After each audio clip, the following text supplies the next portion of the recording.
Hi friends, Mahanadi சீரியலில் நாளைக்கு என்ன நடக்க போகுதுன்னு பார்க்கலாம். வாங்க வீடியோக்குள்ளே போகலாம். நம்ம சேனல் இன்னும் சப்ஸ்கிரைப் பண்ணாதவங்க சப்ஸ்கிரைப் பண்ணிக்கோங்க.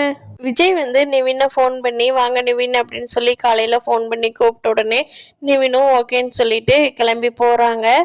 அப்போ அதுக்கு முன்னாடி தான் கிளாஸுக்கு கிளம்பி போன யமுனா காவேரி போய்கிட்டு இருக்கிறத பார்த்துட்டு காவேரி ஃபாலோ பண்ணியே போகிறாங்க.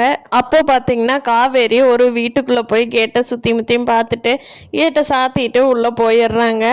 அப்புறம் கொஞ்ச நேரத்துலையே பார்த்தா நிவினும் வண்டியில் அந்த வீட்டுக்குள்ளேயே போகிறாரு. யமுனாவுக்கு பயங்கர கோபம்.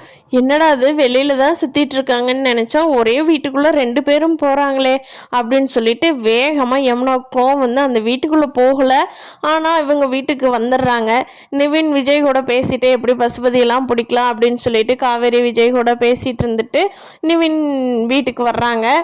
அப்போது யமுனா கேட்குறாங்க, என்னது வண்டியில் எங்காவது கடைக்கு அங்கே இங்கேன்னு சுற்றிட்டுருக்கீங்கன்னு பார்த்தா ஒரு வீடு எடுத்து ஒன்றா போய் இருந்துட்டு வர்றீங்க, உங்களுக்கு அசிங்கமாக இல்லை நிவின் அப்படின்னு சொல்லி யமுனா கத்துறாங்க. நிவின்க்கு பயங்கர கோபம் வந்துடுது.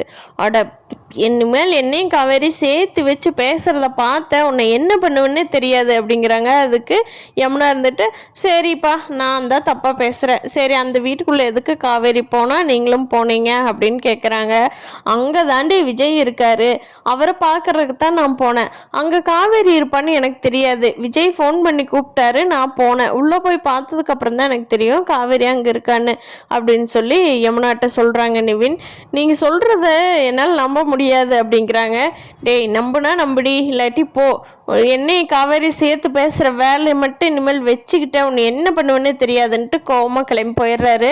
யமுனா இவர் சொல்கிறத நம்ம எப்படி நம்பது, ஒருவேளை இவங்க 2 பேர் தனியாக இருக்கிறக்காக விஜய் மேலே தூக்கி பழி போடுறாங்களோ அப்படின்னு யோசனை பண்ணிட்டு யமுனா இது என்ன வேணாலும் சும்மா விடக்கூடாது அப்படின்னு சொல்லிட்டு போலீஸ் ஸ்டேஷனுக்கு ஃபோன் பண்ணி விஜய் இருக்கிற இடத்த சொல்லிடுறாங்க. அட்ரஸோட கரெக்டாக போலீஸ் கிளம்பி வர ஆரம்பிச்சிட்டாங்க விஜய் பிடிக்கிறதுக்கு. ஏன்னா அவர் தான் வெண்ணிலாவை தள்ளிவிட்டாரு அப்படின்னு அவர் மேலே கேஸ் இருக்கிறதுனால. பார்க்கலாம் ஃப்ரெண்ட்ஸ், விஜய் சிக்குவாரா இல்லை போலீஸ்கிட்டேருந்து தப்பிச்சிருவாரா, இல்லை அதுக்குள்ளே பசுபதி பிடிச்சி போலீஸ்கிட்ட ஒப்படைச்சா உண்மையெல்லாம் தெரிய வருமாங்கிறத அடுத்த எபிசோடில். இந்த வீடியோ பிடிச்சிருந்தா லைக் பண்ணிக்கோங்க. நீங்கள் என்ன நினைக்கிறீங்கன்னு கீழே கமெண்ட் பண்ணுங்கள். தேங்க்யூ.